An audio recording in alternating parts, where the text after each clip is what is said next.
Om Swastiastu.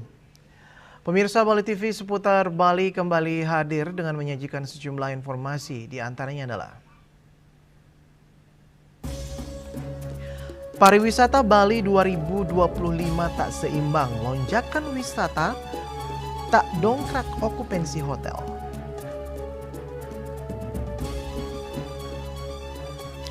Jual beli senpi oknum anggota KOM CAD dibekuk TNI AL. Jangan lewatkan juga informasi menarik lainnya yang sudah disiapkan tim redaksi kami bersama saya Dwi Priawan. Inilah seputar Bali selengkapnya.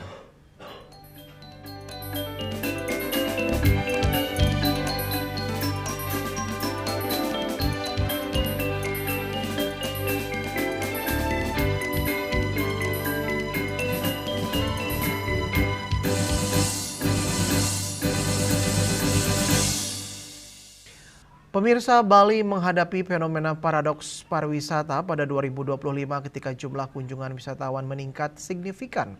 Namun tingkat hunian hotel tidak mengalami kenaikan yang sebanding, bahkan cenderung menurun. Kondisi ini dipicu oleh semakin maraknya keberadaan akomodasi ilegal yang menyerap pasar akomodasi resmi.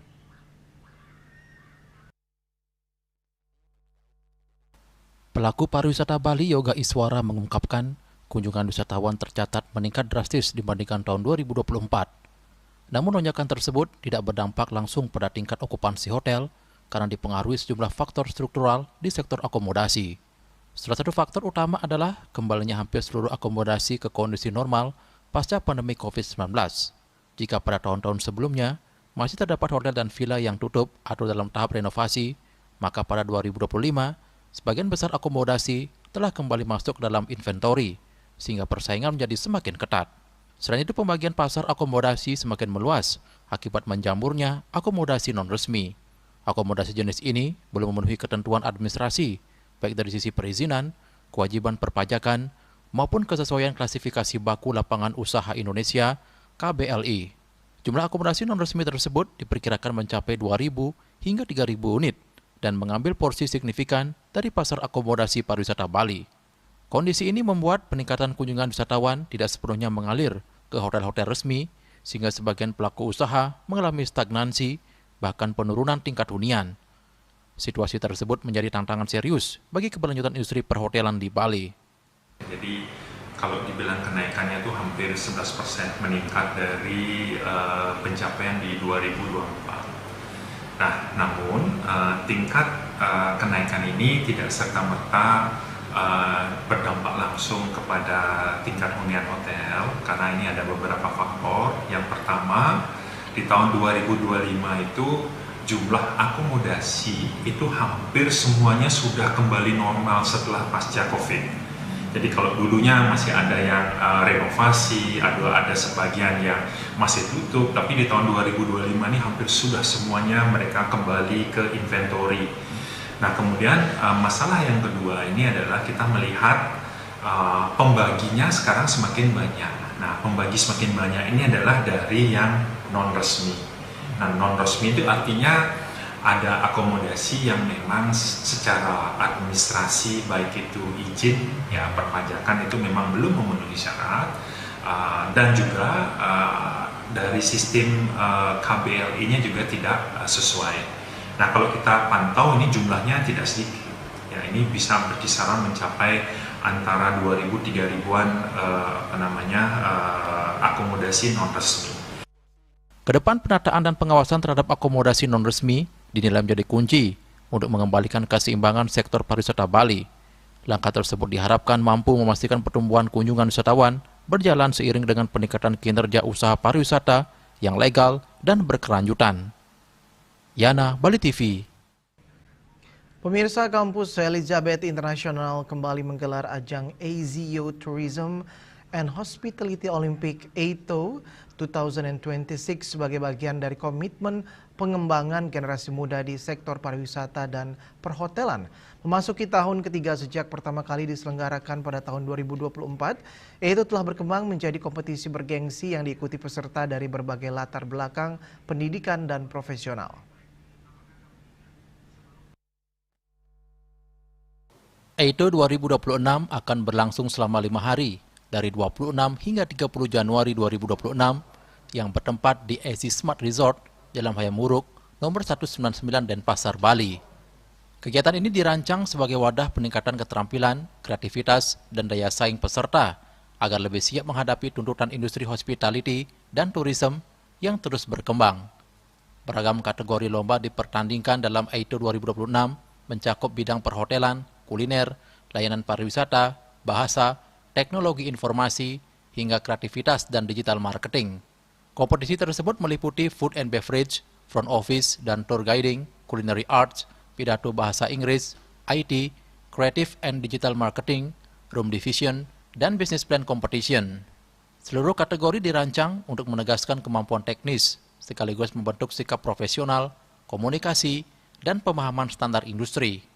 Peserta EITO 2026 sejumlah 225 orang berasal dari tingkat SMA, SMK, hingga kalangan profesional industri perhotelan dan umum.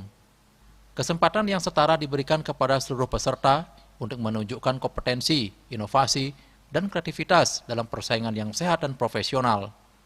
Selain kompetisi, kegiatan ini juga menjadi ruang strategis yang mempertemukan dunia pendidikan dengan industri guna memperluas jejaring dan wawasan kerja peserta.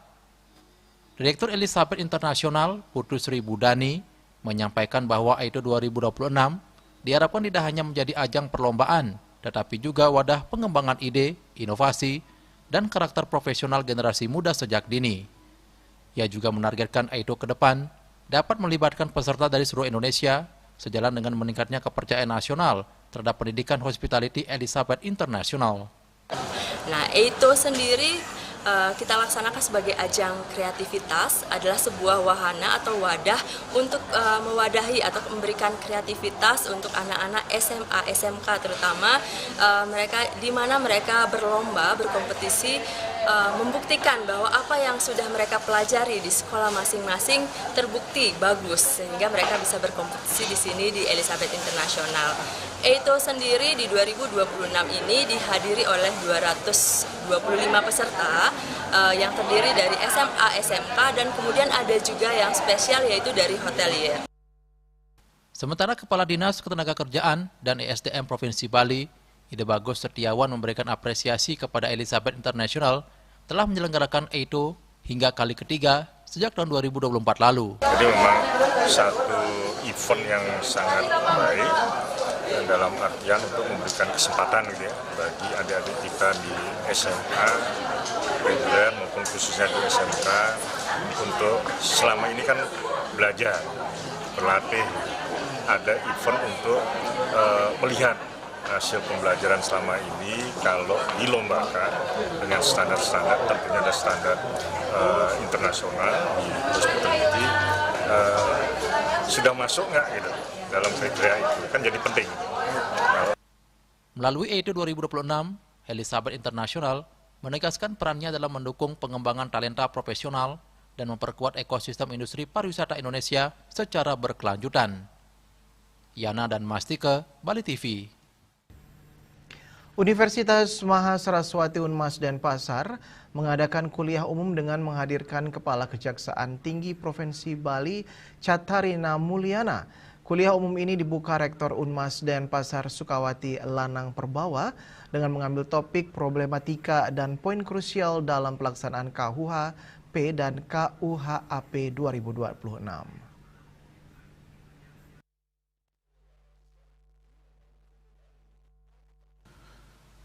Kuliah umum kali ini diikuti luring dan daring menghadirkan Kejati Bali Dr. Catharina Mulyana. Kejati Bali mengatakan KUHP dan KUHAP baru ini masih menunggu PP sehingga akan memperjelas dan tidak multitafsir. Perbuatan yang melanggar dan mengganggu kepentingan umum sehingga PP segera diundangkan. Pihaknya berharap pedoman pelaksana PP KUHP KUHAP segera diterbitkan. Kita kan ada beberapa yang dikriminalisasi ya Pak ya, penambahan delik. Nah ini memang masih menunggu dari PP sebagai pedoman pelaksanaan KUHP baru. Sehingga kami tentu saja dari pihak aparat penegak hukum sangat berharap dengan adanya PP itu semakin bisa memperjelas kepada masyarakat. Karena nanti kalau hanya membaca undang-undang, memaknainya mungkin nanti akan banyak multitafsir. Tetapi sejatinya sebenarnya suatu bentuk suatu bentuk perbuatan yang dikriminalisasi itu tentu saja memiliki syarat-syarat. Pertama, bahwa dia akan mengganggu ketertiban, akan merugikan hak orang lain, gitu ya. Sehingga hal itu yang menjadi salah satu syarat mengapa suatu perbuatan itu dikriminalisasi.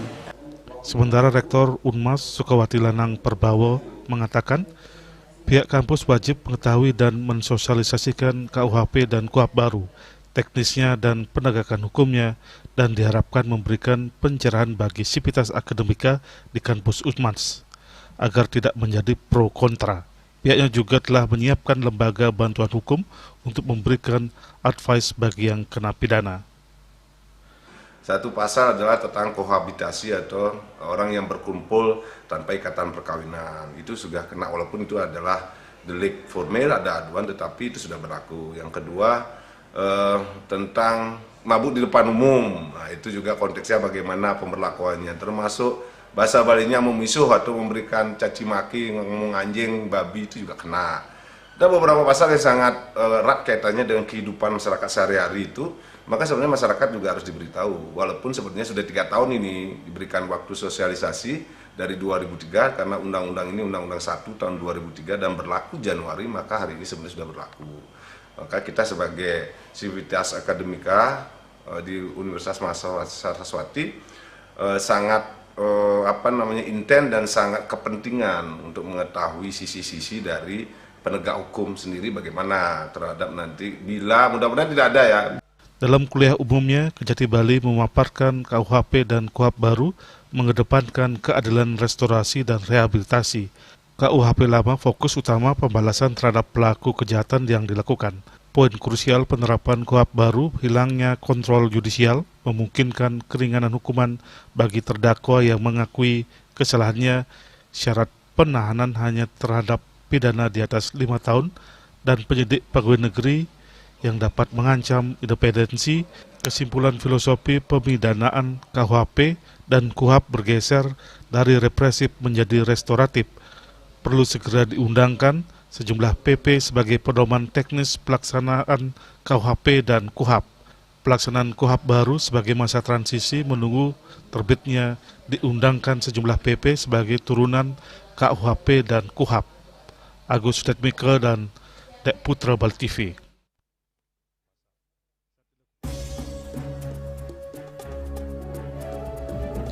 Jual beli senpi oknum anggota Komca dibekuk TNI AL. Kami segera kembali dengan laporannya.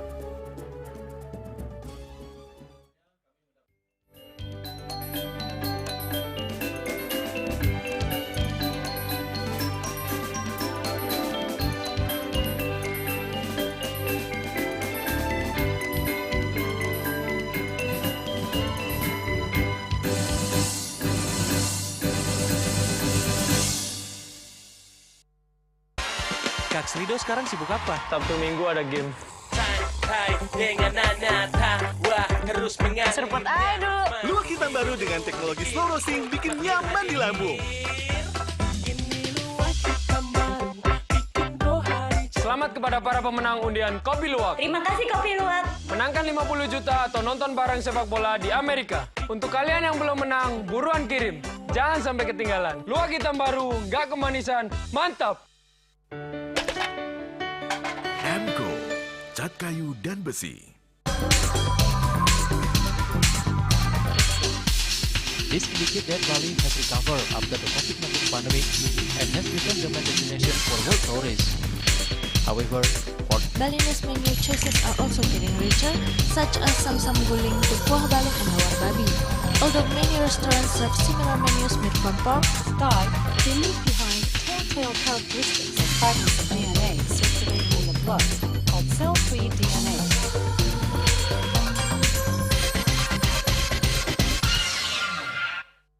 Ngepat juga. Ya. 4. Tumpang alit-alit lagi papat. ngangen sampian busung tulang lindung wasani dengan bombayu kan ora ketikal pop langsung personelipun 108 yang dipergunakan pada saat orang yang kena musibah di jalan kita memanggil.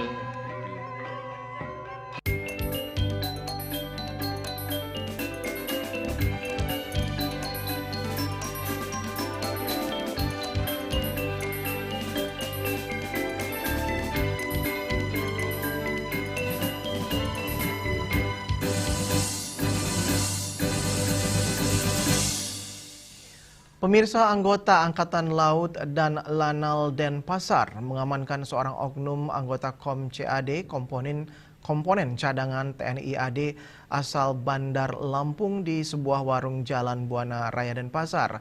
Tersangka berencana melakukan transaksi jual beli senjata api jenis pistol lengkap dengan magazen dan pelurunya.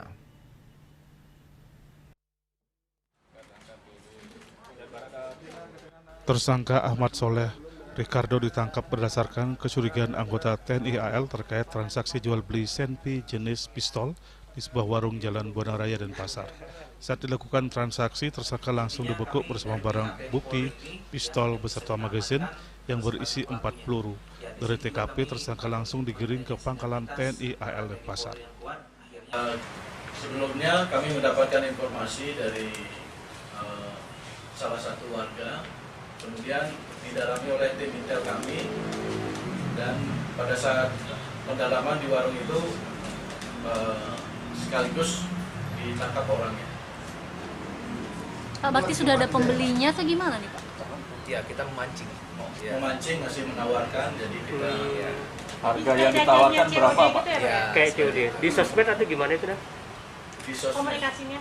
Kita berhasil. Dari pangkalan TNI AL Denpasar, tersangka yang tinggal di Jalan Gong Suling Jimbaran diserahkan ke Polresta Denpasar. Kepada petugas, tersangka mengaku membeli senpi tersebut dari seorang bernama Erik di Lampung Barat pada tahun 2022, seharga Rp2 juta.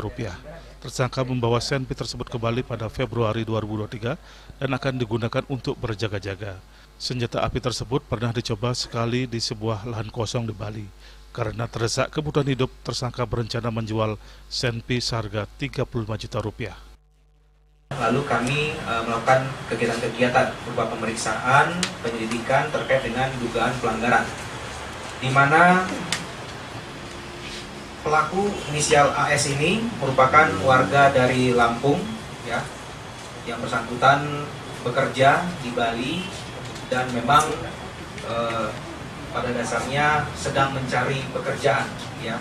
Jadi dia ini datang ke Bali ingin menjual senjata api pada dasarnya, ya. Kemudian dipancing, dan akhirnya diamankan oleh anggota dari Lanal. Akibat perbuatan tersangka, Ahmad yang juga bekerja di perusahaan jasa pengamanan dijerat pasal 306 KUHP dengan ancaman paling lama 15 tahun penjara. Sepucuk senpi, magasin dengan 4 peluru ukuran 9 mm dan sebuah sepeda motor disita sebagai barang bukti. Raiswantaro, Bali TV. Seorang pendaki berhasil dievakuasi setelah mengalami cedera saat melakukan pendakian di Gunung Abang Kintamani pada Minggu 25 Januari 2026. Korban terpeleset saat turun pendakian. Tim SAR gabungan saat ini. Awalnya korban bersama 2 orang lainnya memulai perjalanannya sekitar pukul 05.00 WITA. Ketika turun, Paula Sinta, kadek Peter Tamboto, 42 tahun, terpeleset karena jalur pendakian licin. Hal itu mengakibatkan kakinya patah dan tidak mampu lagi melanjutkan perjalanan. Kantor Pencarian dan Pertolongan Denpasar menerima informasi permintaan bantuan evakuasi dari salah seorang pemandu lokal. Nengah Darwis pada pukul 10.40 WITA langsung mengarah ke TKP. Posisi korban saat kejadian berada kira-kira sebelum pos 2 Puro Andong. 8 personil dari pos pencarian dan pertolongan Karangasem menuju Gunung Abang. Setibanya di lokasi dilakukan koordinasi dengan unsur SAR terkait lainnya. 2 orang pemandu lokal memulai pergerakan ke posisi korban lebih awal.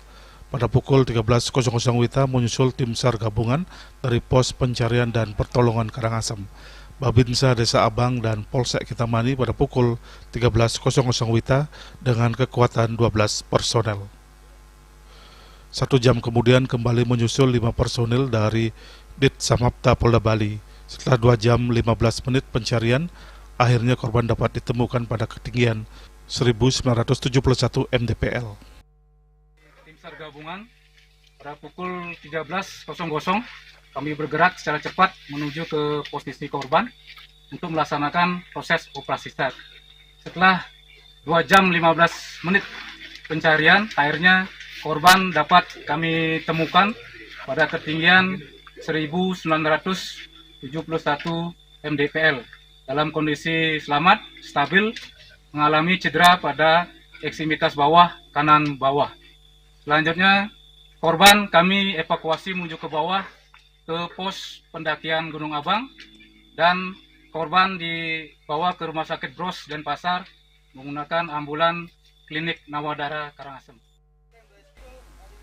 Tim SAR berhasil menemukan korban dengan kondisi masih stabil, namun alat gerak bawah kaki sebelah kanan patah tulang.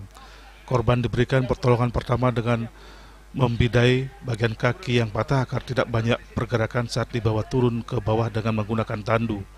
Saat memulai turun, lokasi mulai turun hujan dan berkabut dengan jarak pandang berkisar 8 hingga 10 meter. Proses evakuasi berlangsung hingga petang. Selanjutnya korban dirujuk ke Rumah Sakit Bros Denpasar. Raiswantaro, Bali TV.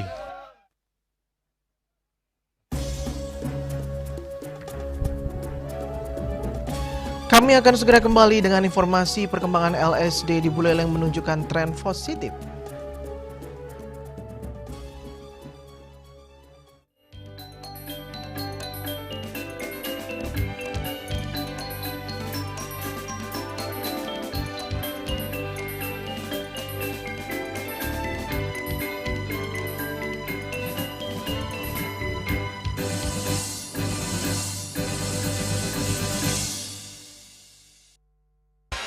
Kak Srido sekarang sibuk apa? Sabtu Minggu ada game. Seruput aduh. Luwak hitam baru dengan teknologi slow roasting bikin nyaman di lambung. Selamat kepada para pemenang undian Kopi Luwak. Terima kasih Kopi Luwak. Menangkan 50 juta atau nonton bareng sepak bola di Amerika. Untuk kalian yang belum menang, buruan kirim.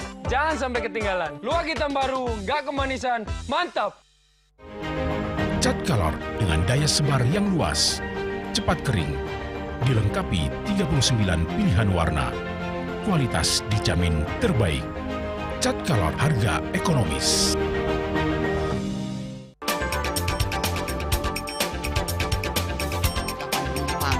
Pihak bandara telah melayani sebanyak 192.284 penumpang baik domestik maupun internasional. Operator mengatakan dari kunjungan wisatawan mencapai 3.000 pengunjung per hari tersebut. Ini mengacu pada perdagangan harga gabah yang juga semakin mahal saat ini. Kondisi itu pun membuatnya tidak maksimal memenuhi permintaan pasokan beras berkelangka dengan dan loyalitas anggota Linmas. Hadir dalam kegiatan pelatihan dan pembekalan tersebut.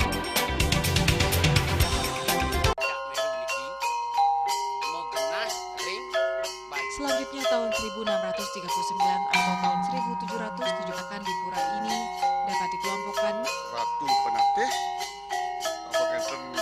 penyungsung sejebak jagat pejen, pengumpul Jidel selaku anggaran pengalian di pengumpul jumlah wargin, serta memohon taksu bagi mereka para penekun spiritual atau balian di Bali.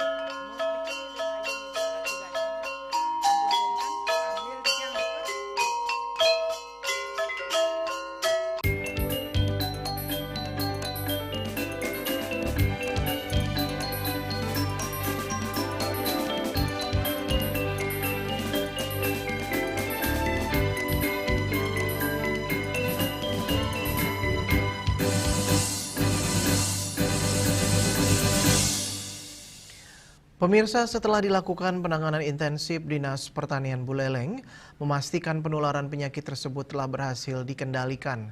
Dengan kondisi tersebut, kebijakan lockdown ternak di desa terdampak resmi dihentikan. Meski begitu, lalu lintas ternak di kedua desa tersebut masih dibatasi.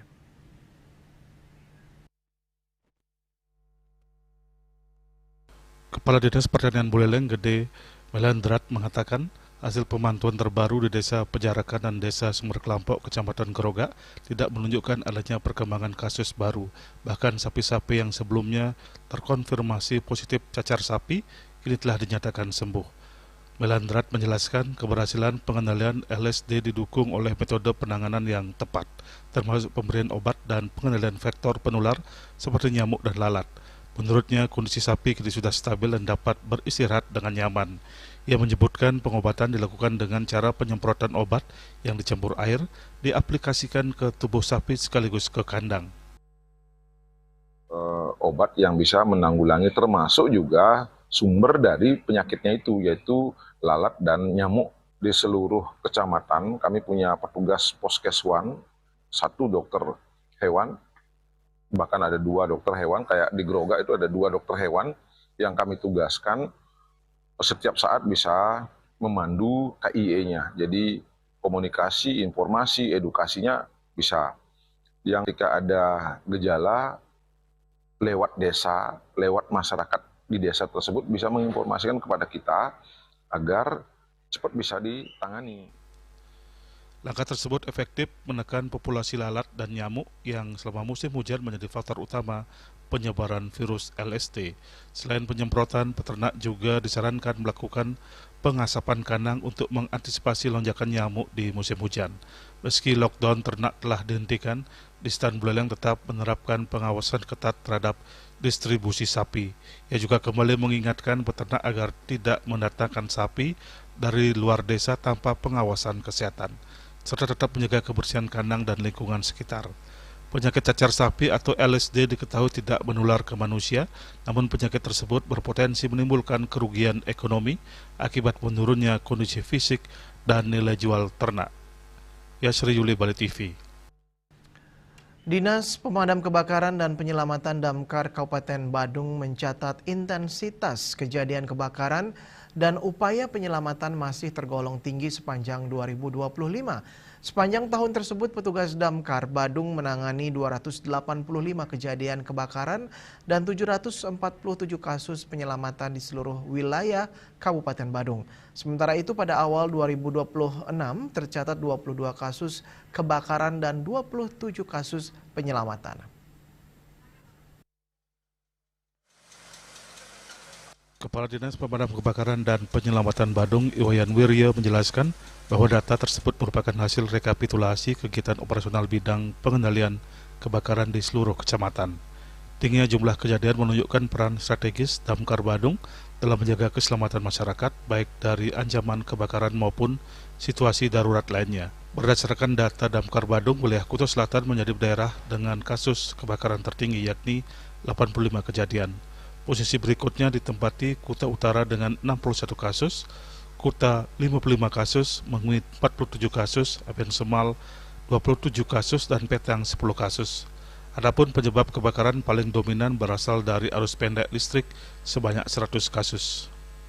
Selain itu, kebakaran juga dipicu oleh aktivitas bakar sampah sebanyak 39 kasus, tabung gas 32 kasus, dupa 5 kasus, petir 2 kasus, puntung rokok 1 kasus, serta penyebab lain yang mencapai 106 kasus. Tak hanya kebakaran, Damkar Badung juga aktif menangani ratusan kasus penyelamatan. Dari total 747 kasus, penanganan ular mendominasi dengan 481 kejadian. Disusul penanganan sarang tawon 155 kasus dan biawak 47 kasus. Selain itu, petugas juga menangani 29 kasus korban jiwa manusia, 43 kasus cincin tersangkut di jari, 1 kasus pohon tumbang, 7 kasus penanganan anjing, 2 kasus luwak dan musang, serta 2 kasus hewan lainnya. Baik, untuk menangani laporan dari masyarakat, Dinas Kebakaran dan Penyelamatan Kabupaten Badung melakukan penanganan, baik itu penanganan kebakaran atau istilah kami biasanya 65 atau penyelamatan. Menurut Wayan Wirya, pihaknya terus berupaya meningkatkan kecepatan dan kualitas pelayanan kepada masyarakat. Upaya tersebut dilakukan melalui optimalisasi pos-pos damkar di setiap wilayah serta perawatan armada secara berkala. Parwata dan Putu Edi melaporkan.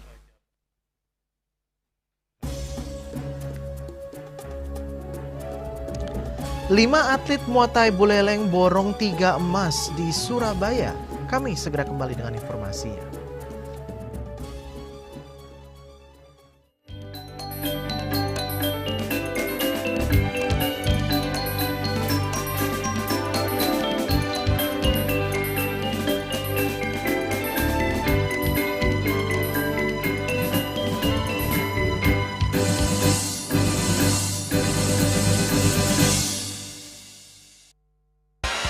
Kak Srido sekarang sibuk apa? Sabtu Minggu ada game. Serpot aja dulu. Luak hitam baru dengan teknologi slow roasting bikin nyaman di lambung. Selamat kepada para pemenang undian Kopi Luwak. Terima kasih Kopi Luwak. Menangkan 50 juta atau nonton bareng sepak bola di Amerika. Untuk kalian yang belum menang, buruan kirim. Jangan sampai ketinggalan. Luwak hitam baru, nggak kemanisan, mantap. Musim hujan tiba, bencana banjir bisa mengancam jika kita tidak waspada. Kebiasaan buruk seperti membuang sampah sembarangan bisa menyumbat aliran air.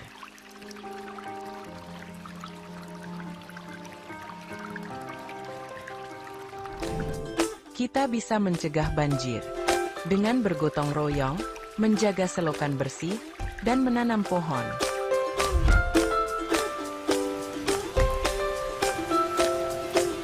Siaga di musim hujan, jaga lingkungan kita. Bersama, kita bisa terhindar dari banjir.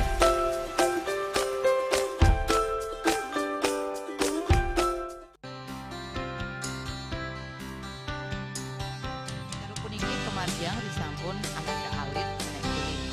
Metapah kalau kebaos, mepandes utawi misangi, drama, antar ketua banyak Jakarta Selatan di Jakarta Selatan, para pinangita, miwah tokoh-tokoh umat Hindu. Emansipasi miwah penyarengan kerama istri saha anggen cangin purikau wenten taler 6 TPS sanik kaayahin oleh kerama istri inggian ring TPS 6.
Pemirsa, prestasi membanggakan ditorehkan tim Muay Thai Buleleng.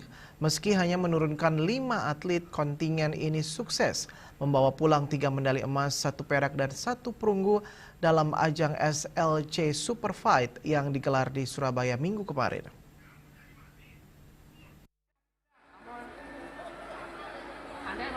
Diikuti sekitar 300 atlet dari berbagai daerah di Jawa Timur dan sekitarnya, ajang SLC Super Fight merupakan kolaborasi LLC bersama Pemprov Muay Thai Jawa Timur dan digelar pada 23 hingga 25 Januari 2026 di Mall Fire9 Surabaya. Ketua tim sekaligus pelatih Muay Thai Buleleng Gede Sudarmo memastikan seluruh atlet Buleleng telah menyelesaikan laga dengan hasil yang sangat memuaskan. Gede Sudarmo menilai kejuaraan ini menjadi ajang penting untuk mengasah mental tanding atlet sekaligus mengukur kesiapan Muay Thai Buleleng di level nasional. Kami sebagai pengurus Muay Thai Buleleng akan mengevaluasi ke depan karena tentu ini bahan untuk mempersiapkan diri karena di event Porprov 2027 kita Muay Thai Buleleng itu adalah tuan rumahnya. Medali emas Buleleng diraih oleh Gede Esa Widi Sanjaya kelas 45 kg putra U14, Ngurah Eka Setiawan kelas 57 kg putra U17 yang berhasil mengalahkan atlet asal Gresik serta Kade Agus Darmoyase kelas 59 kg U14. Sementara itu, Putu Riko Dewantara kelas 57 kg U23 harus puas dengan medali perak setelah dikalahkan atlet dari Gresik. Medali perunggu disumbangkan Loh Mila Yuni Aryani kelas 54 kg 15 tahun yang kalah dari atlet petarung sejati Indonesia asal Surabaya.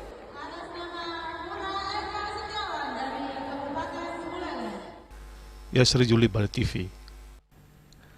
Menteri Sekretaris Negara Prasetyo Hadi yang juga juru bicara Presiden Republik Indonesia menyatakan pemerintah membentuk tim untuk mengkaji keterhubungan antara dua kampus dengan dunia kerja sehingga lulusan dari universitas dapat langsung terserap oleh penyedia kerja. Prasetyo menambahkan pembentukan tim tersebut juga telah dilaporkan oleh beberapa menteri kepada Presiden dengan 1.200 guru besar universitas di Indonesia. Dalam konferensi pers di kantor Presiden Jakarta, Menteri Sekretaris Negara Prasetyo Hadi yang juga juru bicara Presiden Republik Indonesia menyatakan pemerintah membentuk tim untuk mengkaji keterhubungan antara dunia kampus dengan dunia kerja sehingga lulusan dari universitas dapat langsung terserap oleh penyedia kerja. Prasetyo menambahkan pembentukan tim tersebut juga telah dilaporkan oleh beberapa menteri kepada Presiden dengan 1.200 guru besar universitas di Indonesia. Dalam kesempatan terpisah sebelum pertemuan berlangsung, Prasetyo juga menjelaskan pemerintah juga mengkaji strategis meningkatkan kualitas perguruan tinggi di Indonesia. Sekaligus dalam waktu yang sama, biaya yang dibebankan kepada mahasiswa juga dapat dikurangi. Identifikasi sebaiknya ada di mana dan berapa kira-kira yang kita perlukan itu. Ya.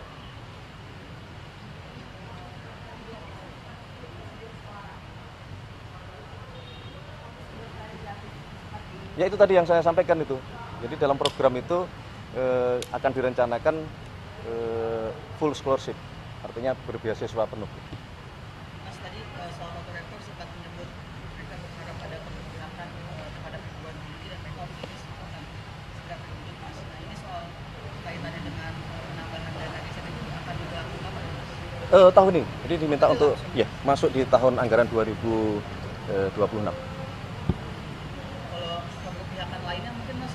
Selain dana CET yang akan dilakukan pemerintah terhadap perguruan tinggi, apalagi? Itu tadi kan saya sudah sampaikan bahwa kita sedang diminta untuk melakukan telaah terhadap kondisi seluruh universitas kita. Ini kan keberpihakan ini kan terjemahannya banyak ya kan. Misalnya mengenai jumlah universitas kita, mengenai jenis atau jumlah program-program studi kita, mengenai kelanjutan dari hasil lulusan universitas-universitas kita supaya ketika lulus ini sinkron dengan keterbukaan atau ketersediaan lapangan pekerjaan. Ini bagian yang tadi kami sampaikan bahwa ini kami sedang membentuk tim dengan dipimpin oleh Mendikti Saintek yang bekerja sama dengan beberapa kementerian yang lain, ada Menteri Tenaga Kerja. Di halaman tengah Istana Kepresidenan, Presiden Prabowo beraudiensi dengan 1.200 guru besar bidang sosial dan sosial hukum, rektor serta pimpinan perguruan tinggi. Dari Jakarta, Julius Suharto dan Ketut Sumadiasa melaporkan.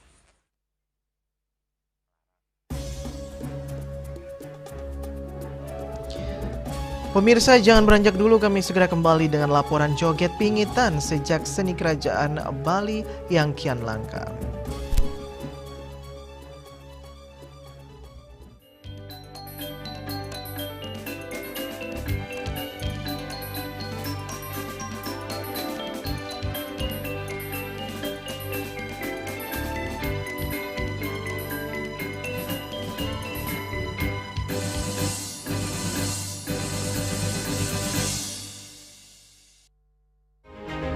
Cat Color dengan daya sebar yang luas, cepat kering, dilengkapi 39 pilihan warna.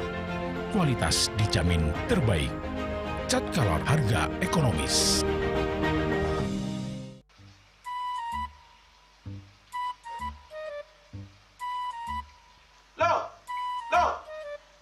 Nyai bengong, oh, akeh ngerti be, amun seorang perempuan, seorang istri melamun, isi dompetnya pasti KTP rogen.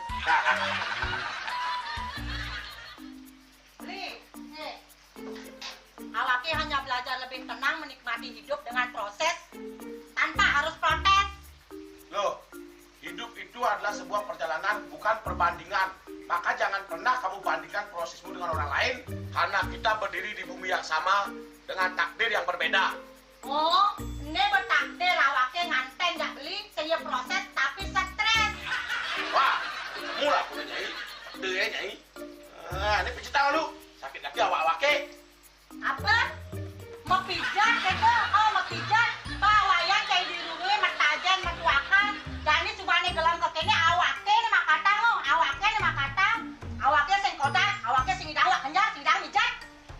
Loh, beli pergi karena tugas, pulang demi beras. Lelah itu wajar, tapi menyerah bukanlah jalan keluar. Semangat kone ngopi, kone ngama, waktunya berceramah, jadi kayak presiden. Masih lagi sih, kita nggak pakai.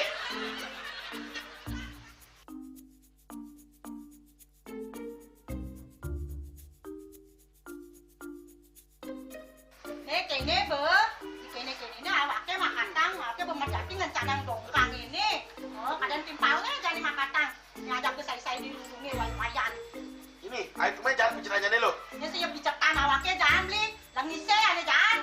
Wah, si lagi sini ada ngorek tempe semangat aja kangon. Melang saya beli ngomong, ini madan minyak gana pati. Aduh, sudah lo, bersegel beli lo. Pemelan nih. Pemelan, jangan nggak dikasat lagi sini. Apa dikasat lagi sini lo? Coba tinggalin. Ini di HP ini nak ada beli. Nak liu kasihatnya nih beli bati nak nganggon minyak gana pati ada nih beli meringankan apa dan ini kaki terkilir, keseleur, emate, pegelinu, pila, kesemutan, bangcang sakit pokoknya menggenang kasihatnya nih. Nih, mana gigi? Ini kan saya konang panaki, awaknya saya ketang konang. Jadi awaknya bersehat. Jadi awaknya bisa nyai di kamar ini. Nih, aku asingnya. Asingnya nyai, awaknya bersegar kakak lain nyai. Beli. Baik.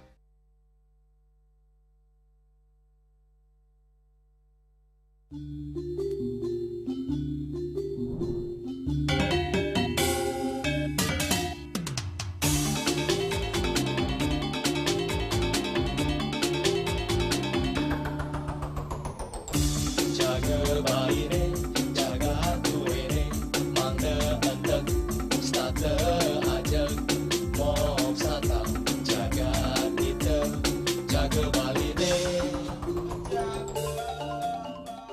Sulingi pemangku peseraman tetap mengusahakan pendidikan moral. Budi pekerti suko wibawo tan kewawo dening pejah gereha astro gereha setri ngeten ya. Aneka tua eka tua swalaksana batara. Jadi alam niki seiseneng jagat niki sami kesusu boleh desang yang widi. Siwa bumi, ring bumi niki wenten batara niki. Sagaraga ngai mecaru kan ngidupang pertiwi di Bali buana bumi mengurip niki.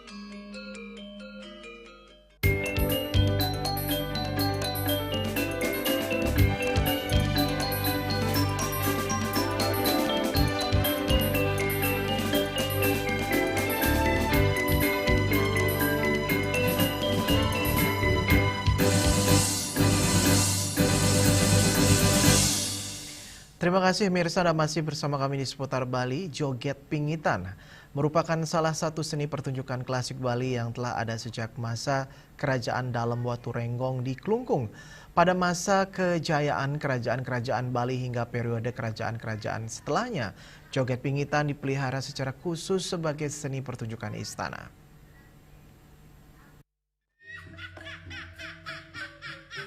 Sebagai kesenian yang lahir dan berkembang di lingkungan Puri, joget pingitan tidak dapat dipentaskan sembarangan, baik dari segi waktu maupun tempat. Tarian ini dimiliki dan dikoleksi oleh kaum bangsawan dan raja-raja, serta dirawat secara turun-temurun di lingkungan Puri. Karena sifatnya yang dipingit, kesenian ini kemudian dikenal dengan sebutan joget pingit atau joget pingitan. Pada masanya, hanya kaum bangsawan dan raja-raja yang berhak menari dan berinteraksi dalam pertunjukan joget pingitan.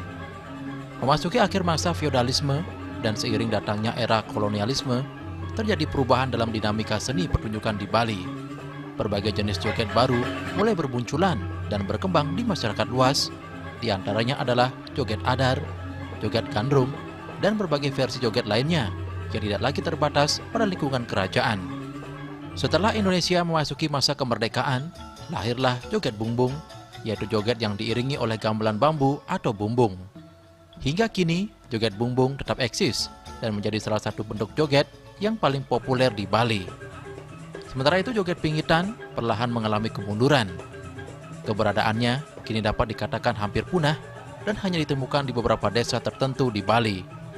Di Kabupaten Gianyar misalnya, joget pingitan masih dapat dijumpai di Sukawati dan Pengosekan. Selain itu, kesenian ini juga masih bertahan secara terbatas di wilayah Batan Kendal dan Pasar. Karena joget pingit ini sudah hampir punah, sedikit sekali peminatnya, agaknya perlu direkonstruksi, dibangkitkan kembali, dan itu asal disertai dengan usaha kreativitas, usaha menghargai nilai budaya ini.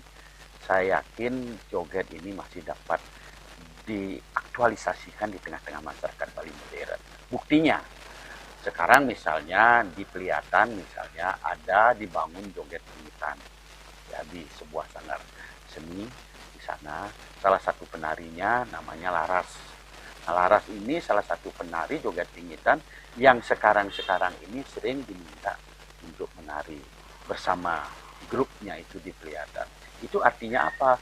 Bahwa masyarakat Bali itu tetap haus, tetap mencintai, tetap menyayangi keseniannya, asal dalam pembangkitan, dalam pengaktualisasian bentuk-bentuk kesenian yang hampir punah itu disertai dengan unsur-unsur pembaharuan, kreativitas tanpa mengurangi esensi, tanpa mengurangi nilai-nilai estetika, baik musiknya maupun tariannya. Apalagi disertai juga dengan inovasi-inovasi tertentu seperti kostum yang disegarkan, yang membuat penonton merasa, oh ini bagus, ini perlu dilestarikan, perlu dibangkitkan, perlu disebarluaskan, perlu disosialisasikan, perlu diperkenalkan kepada generasi-generasi muda sekarang yang barangkali tidak mengenal bahwa dulu ada joget yang seindah joget pingitan itu. Budayawan dan pemerhati seni tradisi Bali, Kadek Suartaya, menjelaskan bahwa joget pingitan memiliki pakem yang jelas dan ketat. Joget pingitan sudah memiliki pakem, baik dari segi gerak, struktur tari, maupun iringannya. Musik pengiringnya menggunakan gandrangan yang terbuat dari bambu. Menurutnya, kisah yang diangkat dalam joget pingitan bisa beragam. Namun cerita yang paling umum dan sering dipentaskan, baik di Sukawati maupun Peliatan, adalah kisah calon arang. Cerita tersebut kemudian disesuaikan dengan pola agem dan tandang gerak khas yang dimiliki oleh joget pingitan. Unsur dramatik dan simbolik dalam kisah calon arang menjadi medium yang kuat untuk menampilkan kekhasan koreografi joget pingitan.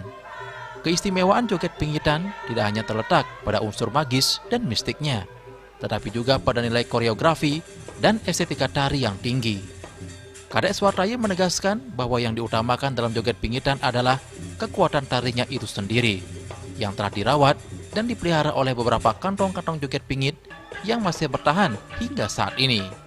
Kantong-kantong joget pingit inilah yang menjadi patokan bagi upaya membangun dan menghidupkan kembali joget pingitan seperti yang dilakukan di Peliatan Ubud. Dengan adanya upaya pelestarian tersebut, masyarakat kini mulai kembali mengenal, menghargai, dan mengapresiasi joget pingitan sebagai warisan seni budaya Bali yang adiluhung. Kedepan diharapkan joget pingitan tidak hanya menjadi artefak sejarah seni pertunjukan Bali, tetapi juga dapat terus hidup sebagai identitas budaya yang dipahami dan diapresiasi oleh generasi masa kini dan mendatang. Hendra, Bali TV. Jelang Hari Raya Nyepi tahun Saka 1948, umat Hindu Jakarta mulai membuat ogoh-ogoh.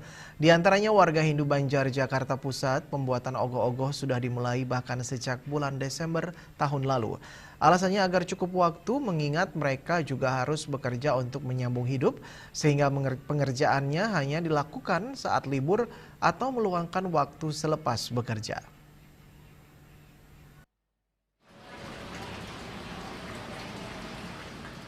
Meski Hari Raya Nyepi masih 2 bulan lagi, namun euforia umat Hindu Jakarta untuk menyambut hari suci tersebut sudah sangat tinggi. Hal itu ditunjukkan dengan semangat mereka dalam membuat ogoh-ogoh, yakni sebuah simbol yang identik dengan perayaan Hari Raya Nyepi. Seperti misalnya warga Hindu Banjar, Jakarta Pusat, tepatnya di Kompleks Paspampres Tanah Abang, Jakarta Pusat.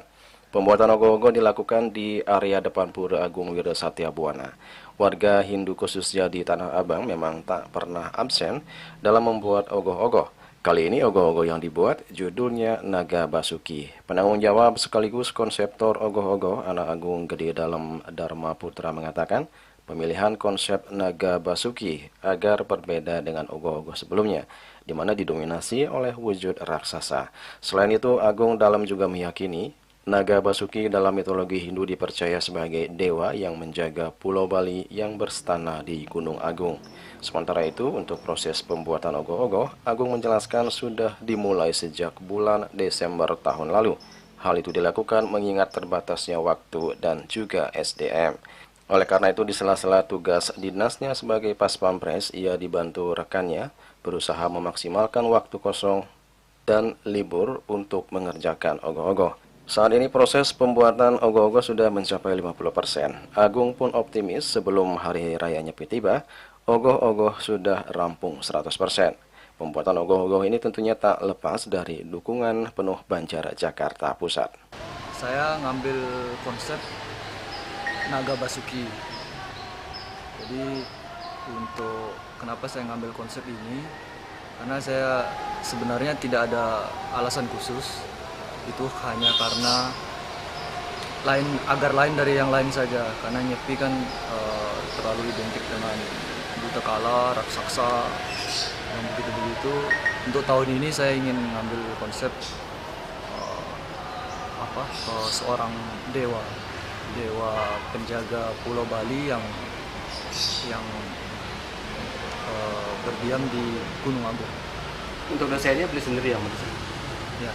Untuk desain ini total dari saya semua, dari awal, dari sketch sampai sekarang itu saya sendiri yang membuat.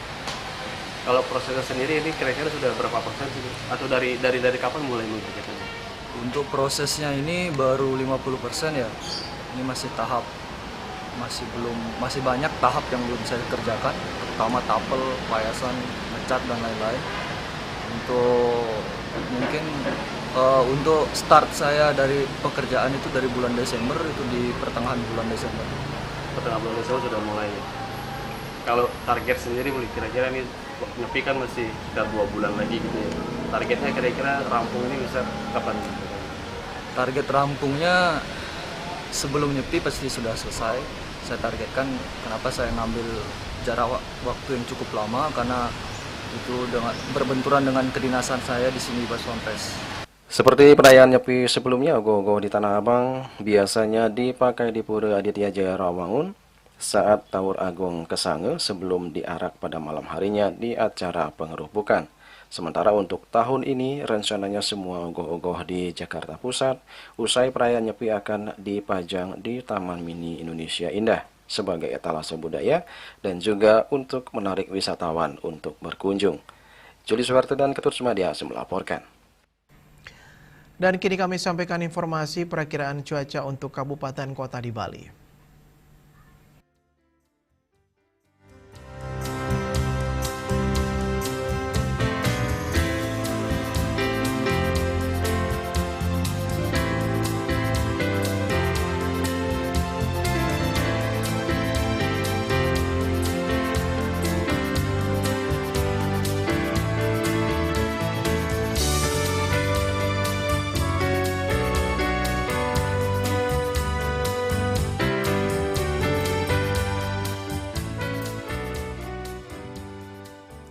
Seputar Bali bersama Minyak Apun Ganapati Usada Bali, keluarga sehat. Update terus informasi Anda dengan subscribe dan like YouTube channel Bali TV @News Bali TV.